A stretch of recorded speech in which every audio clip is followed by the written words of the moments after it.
के वीडियो में हम भक्ति मोमेंट के बारे में देखेंगे, भक्ति आंदोलन जो हुए थे। तो भक्ति मोमेंट जो है सबसे पहले साउथ में शुरू हुआ, साउथ इंडिया में।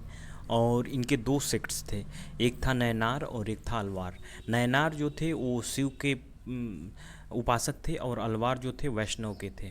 वैष्णव या कृष्ण सब एक ही में आते हैं, अलवार जिन्हें कहा जाता है।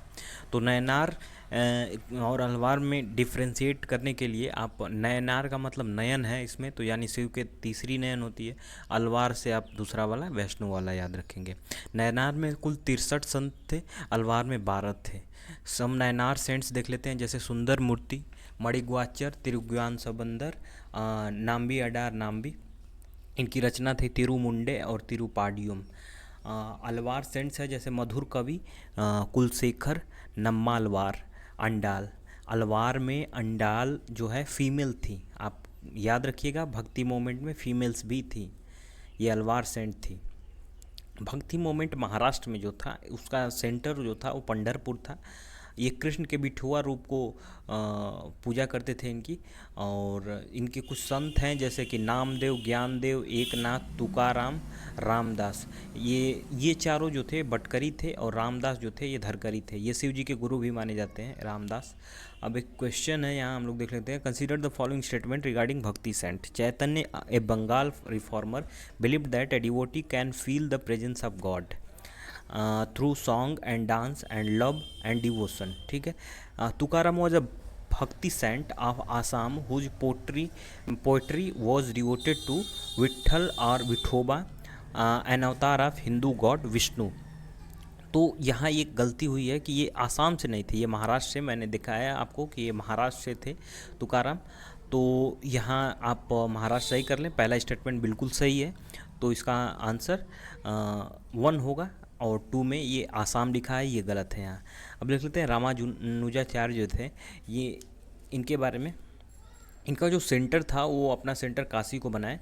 कबीर इनके चेले थे। पंचगंगा घाट पर इनका पैर लगा था रामानुजाचार्य का कबीर से, और तभी इन्होंने शिष्य बनाया था उन्हें।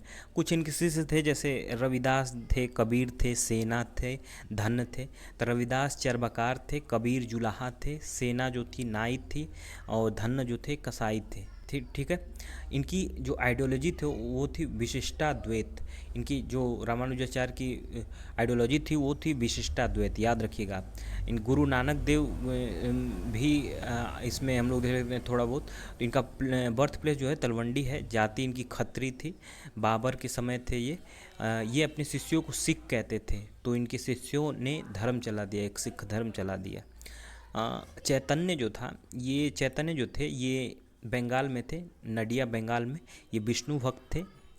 इन्होंने गोसाई संघ का अपना एक संघ बनाया था, गोसाई संघ।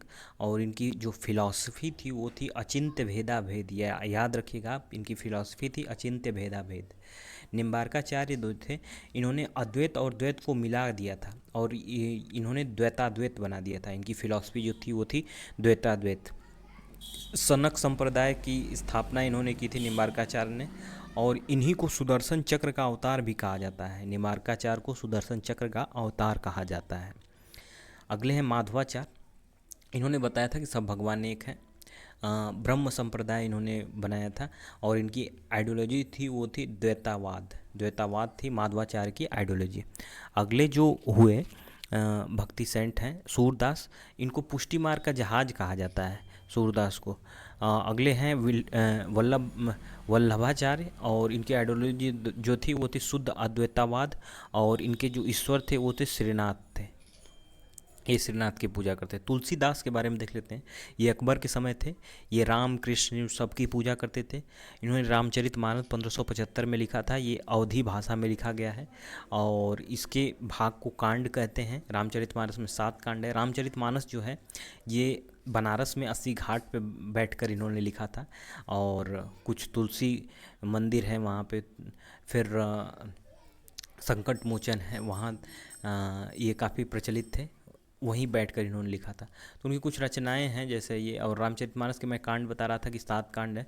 तो बालकृष्ण, अयोध्या कांड, अरण्य कांड, किष्किंधा कांड, सुंदर कांड, लंका कांड, उत्तर कांड, ये 7 कांड हैं जो कि हमें याद रखना है। और रामचरितमानस के हैं।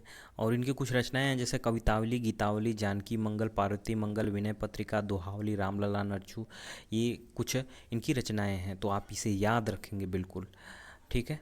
अब आगे देख लेते हैं मीराबाई के बारे में। मीराबाई जो थी ये भोजराज की पत्नी थी। भोजराज जो थे वो राणा सांगा के पुत्र थे। बाबर से लड़ाई हुई थी तो राणा सांगा, हम लोग देखेंगे आगे बाबर कौन थे और राणा सांगा कौन थे, कंटेम्प्रेरी थे ये लोग। शंकर देव जो थे ये आसाम में थे। एक शरण संप्रदाय की इन्होंने स्थापना की थी शंकर देव ने। अगले जो हुए नरसिंह मेहता जो कि गुजरात में थे, इन्होंने यही लिखा था बसनो जन तो तेनो कहिए। ये गांधी जी गाया करते थे। नरसिंह मेहता का लिखा हुआ गीत जो था वो गाया करते थे। दादू दयाल जो है ये फॉलोअर ऑफ कबीर थे। इन्होंने अल्लाह शिव सबको मिला दिया, सब एक हैं। राजा भगवान दास इनके फॉलोअर थे, ठीक है। ये हुआ भक्ति मोमेंट से रिलेटेड सारी चीज़ें हमने देखी, जो कि एक क्रक्स था। और इस क्रक्स वीडियो में आप ने सारी चीज़ों को रिवाइज किया जल्दी से, 5-6 मिनट में हमने कर लिया। Okay, thank you.